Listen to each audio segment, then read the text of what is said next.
दिव्यांगांचं अस्मिता अभियान शिबिर राबवण्यात येणार असून या अंतर्गत 5 दिवसांमध्ये 4061 दिव्यांगांची तपासणी करण्यात आलेली आहे।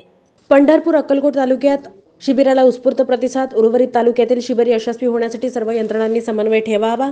19 ऑगस्ट 2024 पासून प्रत्येक तालुक्यात दिव्यांग शिबिराचं आयोजन केलं जातं। एकूण 22 दिव्यांग प्रमाणपत्र वाटप शिबिराच्या माध्यमातून 15,666 लाभार्थ्यांची तपासणी करून प्रमाणपत्र वाटप करण्याचं नियोजन करण्यात आलंय। लाभार्थ्यांच्या दिव्यांगत्वाची तपासणी झाल्यानंतर घरपोच टपालाद्वारे दिव्यांग प्रमाणपत्र प्रशासनाच्या वतीनं पाठवण्यात येणार आहे। दिव्यांग शिबिरांच्या ठिकाणी दिव्यांग व्यक्तींना अन्य शासकीय योजनांची माहिती सुद्धा देण्यात येणार आहे। जिल्ह्यात दिव्यांग व्यक्ती अस्मिता अभियानांतर्गत तपासणी निदान विशेष मोहीम 19 ऑगस्ट 2024 पासून सुरू झाली आहे। पंढरपूर अक्कलकोट तालुक्यात शिबिरं संपन्न झाली आहे। या शिबिरात 3260 दिव्यांग लाभार्थ्यांची तपासणी करण्यात आली आहे।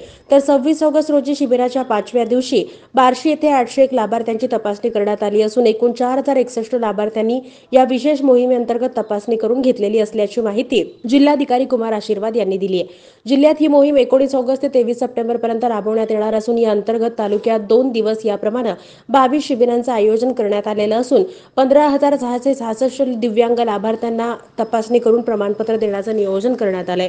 बार्शी येथे 24 ते 27 ऑगस्ट रोजी ग्रामीण रुग्णालयात हे शिबिर घेण्यात येणार असून तपासणी करून घेण्याचं आवाहन जिल्हाधिकारी कुमार आशीर्वाद यांनी केलंय।